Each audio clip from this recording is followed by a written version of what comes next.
शादी के बाद विदाई का समय था। नेहा अपनी माँ से मिलने के बाद अपने पिता से लिपट कर रो रही थी। वहां मौजूद सब लोगों की आंखें नम थीं। नेहा ने घूंघट निकाला हुआ था। वो अपनी छोटी बहन के साथ सजाई गई गाड़ी के नजदीक आ गई थी। दूल्हा अविनाश अपने खास मित्र विकास के साथ बातें कर रहा था। विकास ने कहा, यार अविनाश, सबसे पहले घर पहुंचते ही होटल चलकर बढ़िया खाना खाएंगे। यहाँ तेरे ससुराल में खाने का मजा नहीं आया। तभी पास में खड़ा अविनाश का छोटा भाई राकेश बोला, हाँ यार, पनीर कुछ ठीक नहीं था और रसमलाई में रस ही नहीं था। और वो ही कर जोर जोर से हंसने लगा। अविनाश भी पीछे नहीं रहा। अरे हम लोग होटल चलेंगे, जो खाना है खा लेना, मुझे भी यहाँ खाने में मजा नहीं आया, रोटियां भी गर्म नहीं थी। अपने पति के मुंह से ये शब्द सुनते ही नेहा, जो घूंघट में गाड़ी में बैठने ही जा रही थी, वापस मुड़ी, गाड़ी के दरवाजे को जोर से बंद किया और घूंघट हटाकर अपने पापा के पास पहुंची। अपने पापा का हाथ अपने हाथ में लिया और बोली, मैं ससुराल नहीं जा रही हूँ पिताजी, मुझे शादी मंजूर नहीं। ये शब्द उसने इतनी जोर से कहे कि सब लोग हक्के बक्के रह गए। सब नजदीक आ गए। नेहा के ससुराल वालों पर तो जैसे पहाड़ टूट पड़ा।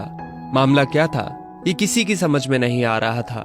तभी नेहा के ससुर राधे श्याम जी ने आगे बढ़कर नेहा से पूछा, लेकिन बात क्या है बहू? शादी हो गई है, विदाई का समय है, अचानक क्या हुआ कि तुम शादी को नामंजूर कर रही हो?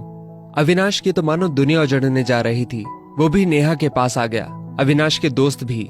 सब लोग जानना चाहते थे कि आखिर ऐन वक्त पर क्या हुआ कि दुल्हन ससुराल जाने से मना कर रही है। नेहा ने अपने पिता दयाशंकर जी का हाथ पकड़ रखा था। नेहा ने अपने ससुर से कहा, बाबूजी, मेरे माता पिता ने अपने सपनों को मारकर हम बहनों को पढ़ाया, लिखाया व काबिल बनाया है। आप जानते हैं एक बाप के लिए बेटी क्या मायने रखती है? आप व आपका बेटा नहीं जान सकते, क्योंकि आपकी कोई बेटी नहीं है। नेहा रोती हुई बोले जा रही थी, आप जानते हैं मेरी शादी के लिए व शादी में बारातियों की आवाभगत में कोई कमी न रह जाए, इसलिए मेरे पिताजी पिछले 1 साल से रात को 2 से 3 बजे तक जागकर मेरी माँ के साथ योजना बनाते थे। खाने में क्या बनेगा, रसोइया कौन होगा। पिछले 1 साल में मेरी माँ ने नई साड़ी नहीं खरीदी, क्योंकि मेरी शादी में कमी न रह जाए। दुनिया को दिखाने के लिए अपनी बहन की साड़ी पहनकर मेरी माँ खड़ी है। मेरे पिता की इस 150 रुपए की नई शर्ट के पीछे बनियान में 100 छेद हैं।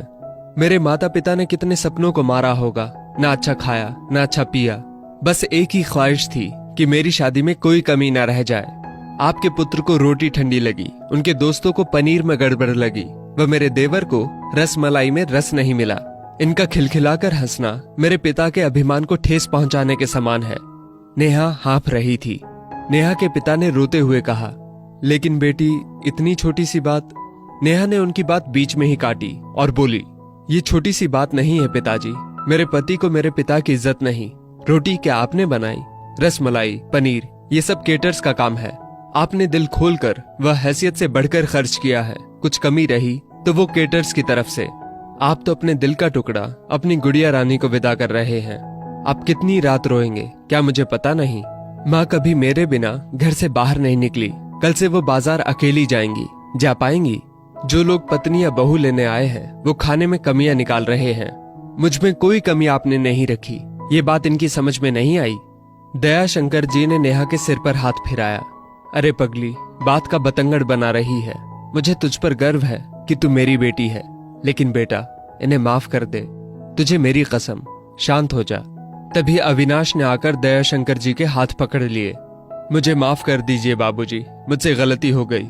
मैं उसका गला बैठ गया था, रो पड़ा था वो। तभी राधे श्याम जी ने आगे बढ़कर नेहा के सिर पर हाथ रखा। मैं तो बहू लेने आया था, लेकिन ईश्वर बहुत कृपालु है, उसने मुझे बेटी दे दी। वह बेटी की अहमियत भी समझा दी। मुझे ईश्वर ने बेटी नहीं दी, शायद इसलिए कि तेरे जैसी बेटी मेरे नसीब में थी। अब बेटी, इन नालायकों को माफ कर दे। मैं हाथ जोड़ता हूँ तेरे सामने, मेरी बेटी नेहा मुझे लौटा दे। और राधे श्याम जी ने सचमुच हाथ जोड़ दिए थे। वह नेहा के सामने सिर झुका दिया। नेहा ने अपने ससुर के हाथ पकड़ लिए। बाबूजी, राधे श्याम जी ने कहा। बाबूजी नहीं, पिताजी। नेहा भी भावुक होकर राधे श्याम जी से लिपट गई थी। दयाशंकर जी ऐसी बेटी पाकर गौरव की अनुभूति कर रहे थे। नेहा अब राजी खुशी अपने ससुराल रवाना हो गई थी। पीछे छोड़ गई थी आंसुओं से भीगी अपने माँ पिताजी की आंखें, अपने पिता का वो आंगन जिस पर कल तक वो चहकती थी, आज से इस आंगन की चिड़िया उड़ गई थी किसी दूर प्रदेश में और किसी पेड़ पर अपना घरौंदा बनाएगी। एक बेटी माँ बाप का अभिमान व अनमोल धन होती है, पराया धन नहीं। कभी हम शादी में जाएं तो ध्यान रखें कि पनीर की सब्जी बनाने में एक पिता ने कितना कुछ खोया होगा व कितना खोएगा। अपना आंगन उजाड़कर दूसरे के आंगन को महकाना कोई छोटी बात नहीं। बेटी की शादी में बनने वाले पनीर, रोटी या रसमलाई पकने में उतना समय लगता है जितनी लड़की की उम्र होती है। ये भोजन सिर्फ भोजन नहीं, पिता के अरमान व जीवन का सपना होता है। बेटी की शादी में बनने वाले पकवानों में स्वाद कई सपनों के कुचलने के बाद आता है वह उन्हें पकने में सालों लगते हैं। बेटी की शादी में खाने की कद्र करें। दोस्तों, इस वीडियो को लेकर आपकी क्या राय है नीचे कमेंट करके जरूर बताइएगा। और अगर आपको ये वीडियो अच्छी लगी हो तो इस वीडियो को लाइक करिएगा।